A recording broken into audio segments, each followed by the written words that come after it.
Thanks for the introduction. So I did this work with my collaborators listed here at University of Michigan.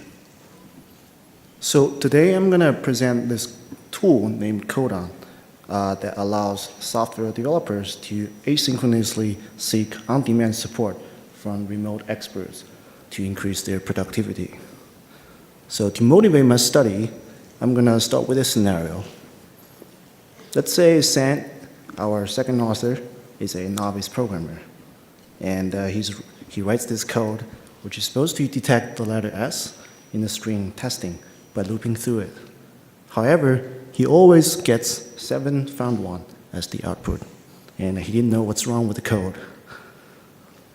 With his experience, Chen went on Stack Overflow, the most popular Q&A programming platform, and he tries to look for existing answers. From Chen's perspective, the problem is that the if statement doesn't seem to actually work because it runs what's in the if for every single character. So he searches for why doesn't my if statement always run? And this is a general problem when searching on Q&A sites.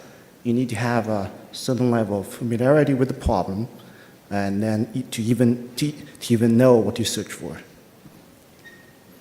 Instead of wasting more time, Chen chooses to post a new question on Stack Overflow and hoping some experts from the crowd can help him out. However, phrasing a question on Stack Overflow can be really tedious, where people usually forget to provide important context, like the related functions in other file, and then they would get comments for clarification, and then they'll update their post and wait for another round of response, which is really inefficient. And also previous studies showed that Chen would have to wait about 11 minutes to get an answer on Stack Overflow. And this doesn't include phrasing or implementing and so on. Alternatively, Chen can turn to his colleagues if he's lucky enough to have some, but the coordination cost is very high, and Chen probably doesn't want to bother his colleagues over and over again. Another method that he thought about is to find real-time one-on-one support from online resources. HackHands, for example, is a product that connects developers to remote experts. But the problem is that it's hard to scale when people have a pile of tasks. And arguably, this setting is even efficient to solving one task. And we actually compare our system Codeon to this type of model, which I'll discuss later in the talk. So the problem with getting support from other developers is that the coordination or communication cost is very high. As a summary, the support provided by existing tools is inefficient. It's either hard to capture the context or need to wait a long time to get support, or the support is not personalized. In addition, the high overhead cost, like coordination cost, communication cost, makes them not really scalable. For example, in a one-on-one support scenario, it takes time for helpers to figure out the problem, but at the same time, the requester has to wait without doing anything else. So the main challenge in this work is that how can we reduce the overhead cost for a help-seeking process? And again, this cost comes from communication, like phrasing a question with all the context, or from coordination, like scheduling a meeting with your colleagues or interviewing a helper. And this challenge actually drives our research question in this work, which is how to build a system to help developers to efficiently seek support from other developers. So the approach that we took was to build an asynchronous on-demand programming support tool using expert crowd, and the system is called Codeon. So the idea is that in order to reduce the coordination cost, a crowd of helpers with the domain knowledge are waiting online to provide support. To make the communication more efficient, the system has some techniques to automatically capture the code context. More broadly, this challenge is not only facing by programmers, who need efficient support to get their job done faster. It's also a pretty common problem in other domains. Take prototyping, for example. This process is most effective when prototypes can be fluently produced and evaluated, but the designers are spending lots of time on those inefficient interactions, such as seeking development support or design feedback using the current tools. A quick note, although in the scenario that I only talk about debugging tasks, there are other type of requests that people will make when providing remote support. For example, reminding or effort saving. You can find more about this type of tasks in our paper last year. Explore what type of questions that Codeon can support the best. It's going to be our future work. And our target audience are developers, including both professionals or novice who need support that can be more efficiently provided by remote experts than existing tools. And the main goal for this developer is to increase their productivity. So let's talk about some of the design choices that we made throughout the development. Before we discuss details, I want to first give you an overview of the design process. In general, a help-seeking process involves 3 stages: making a request, writing a response, and integrating a response. The first and the third stage are for developers, and the second is for helpers. So the strategy we took was that for each stage, we first came up with the different prototypes, and then we compared them using small studies, and then choose the one among the best. And then finally, we integrate all the best among the sets, and then evaluate the whole system. So this strategy reviews the trade-offs between the speed and the quality across different methods in each stage, which is one of our main contributions in this paper. So for the sake of time, I'm only going to discuss the first stage, which is making a request. For other stages, please refer to the paper. For a coding request, it often contains 2 parts: the question descriptions, such as how do you fix this line of code, and the code context, like showing where this line of code is. So we came up with the 3 modalities that allow developers to capture their question description. They are speaking, typing, and selecting. We also had 2 ways to select code context. They are highlighting and clicking. We also add no selection as another option, just to see how developers will capture their context in their question. So together we have a 3x3 matrix. We hired 30 crowd workers from Upwork, a freelancer recruiting platform, and randomly assign them to one of the 9 conditions. So for example, for speaking plus highlighting, the workers were asked to say their question while highlighting the code context. And we found that the speaking plus highlighting was the fastest condition. Well, this makes sense because if you think about a case when you ask someone next to you, the most natural and efficient way is to say your question while providing the context. Although the question may not be as formal as text, this video recording synchronized with the interactions in the editor helps helpers to understand the question better by knowing the whole thinking process of developers. And it just makes the context and the question more cohesive. And so we decided to use voice plus highlighting as our requested method. The similar procedure is applied to stage number 2 and number 3. Now let me show you a video demonstration of the system. Codeon contains 2 parts: an editor plugin for programmers and a web application for helpers. Let's discuss the editor plugin first. Let's use the same scenario, but with the Codeon this time. So Chen has this piece of code in his editor, and now he wants to use Codeon to make a request. So he would select the portion of the code, and then click the help button next to it. Or he can also use the ask for help button on the sidebar, which does the same thing.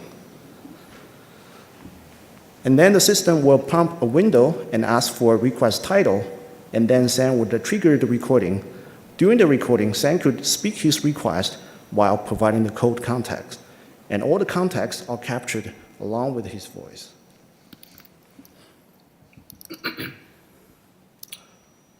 So I'm trying to detect if there's any letter S in this word testing by looping through it, which should only print once, but it prints more than once.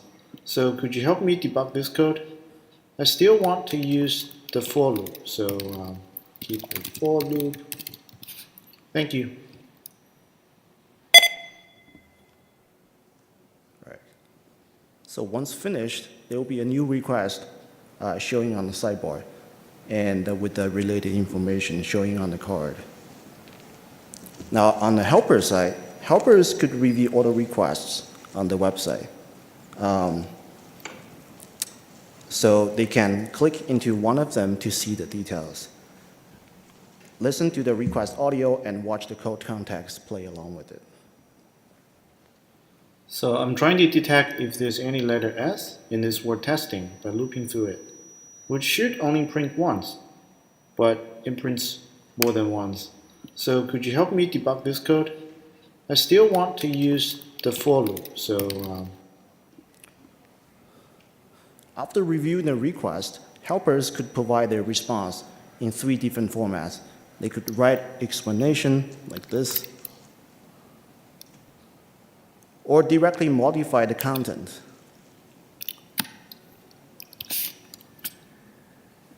Or add an annotation by selecting portion of the code and then add text associated with it.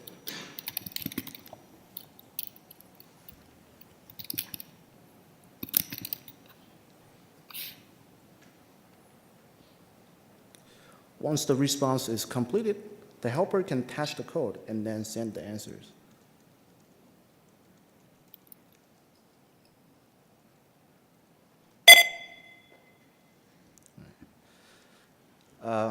Yeah.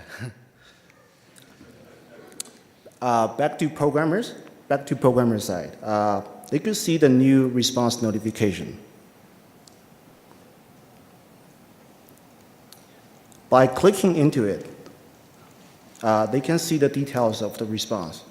First, add-on editor will split into 2 panels, where the one on the left is the programmer's own code, and the one on the right is helper's code. Presenting code in this way could help developers to better compare the code side by side, which reduce the navigation effort and cognitive load. The response in different formats will be displayed in a way that developers can easily review. So for example, developers clicking on the highlight and then see the annotation.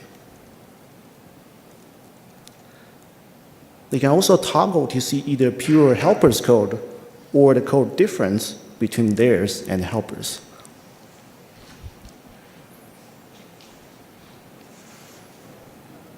And then they can toggle back again to review the annotation. Once they think the changes are good, they can click merge button to integrate the response.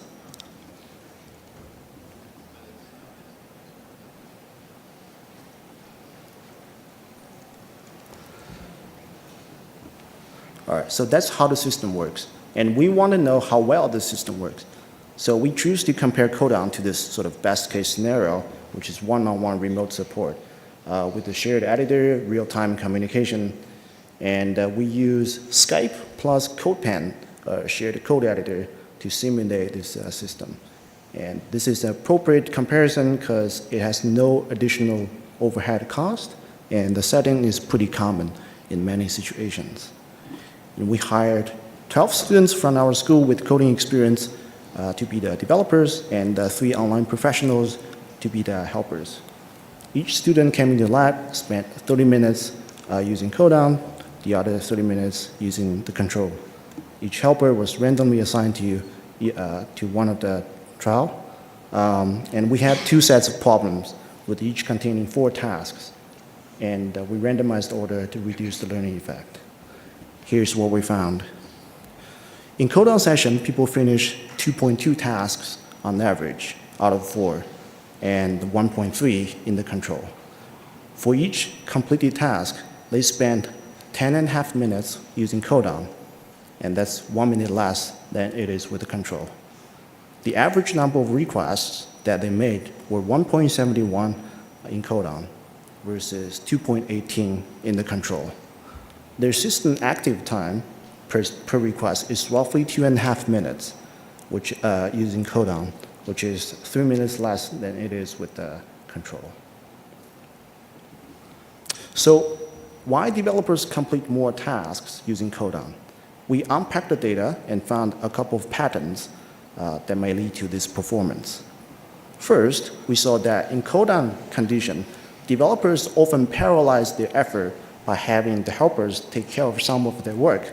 For example, this developer says, I was able to kind of break down the tasks into subtasks, things that I can ask him to help with, and things that I can work on myself. We also analyzed interruptions that developers got from the helpers. We found that in the control condition, every time when helpers interrupted the developers stopped their current work and then respond to the helpers, and then resume their tasks. This can be really annoying sometimes, like this quote says. He kept asking about clarifying things that I asked him. I couldn't do anything at the same time. We also measure the system active time that participants spend between two conditions. This includes the time of making a request, reviewing an answer, and as I showed the results in the previous slides, Codeon had 3 minutes less than the control condition on average. And this makes sense when we analyzed the screen video data. We saw that in the control session, participants spent lots of time on things like watching helper typing in the shared code editor or social norm, and so on. To sum up, Codeon enables on-demand efficient support from experts within IDE. The system design as well as final studies provide evidence of the efficient communication. And the helpers with domain knowledge is always available and capable of providing timely support. I would like to end my talk with this quote from a reviewer. I would love to live in a world where on-demand help from experts were available for a whole host of tasks. Thank you very much. I'm happy to take questions.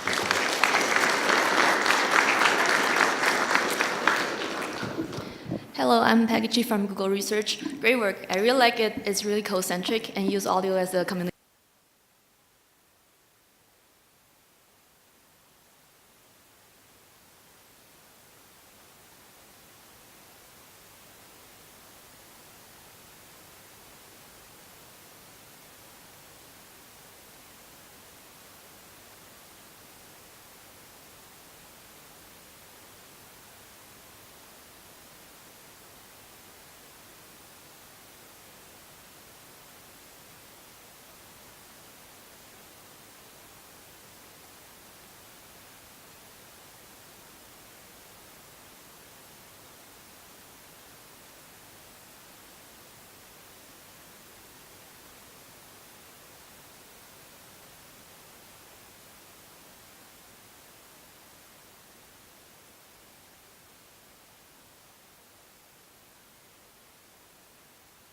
That's one of the future work that we are exploring right now.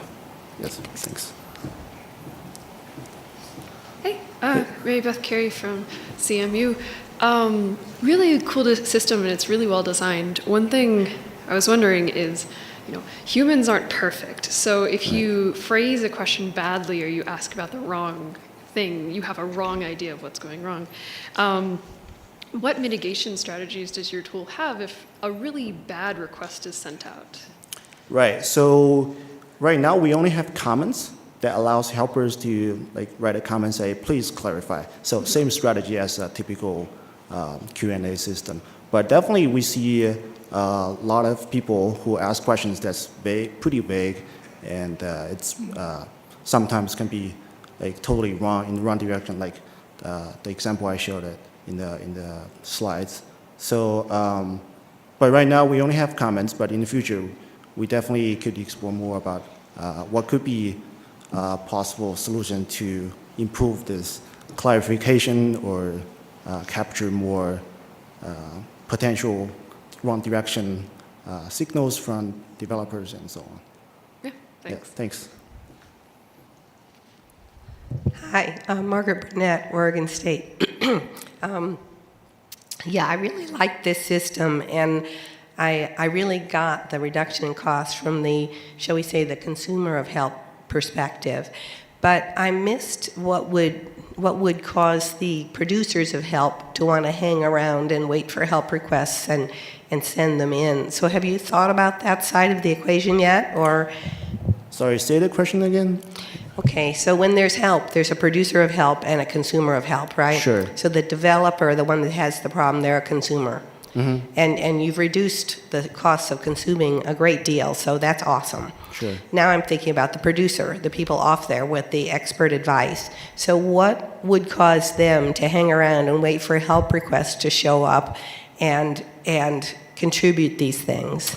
Right, so we didn't explore particularly in that angle, but our vision is that in the future, when a lot of people, let's say consumers in your case, are using the tool, there will be always unanswered questions showing on the list. And then, so I guess it would be kind of interesting to see, first of all, whether there are more questions like waiting for answer, or there are more helpers waiting for things to do, or is there some strategies that we can adapt to optimize this sort of matching which question to which helper, this kind of thing. Okay, thank you. Thank you. Hi, Michael Koblenz, Carnegie Mellon. Okay.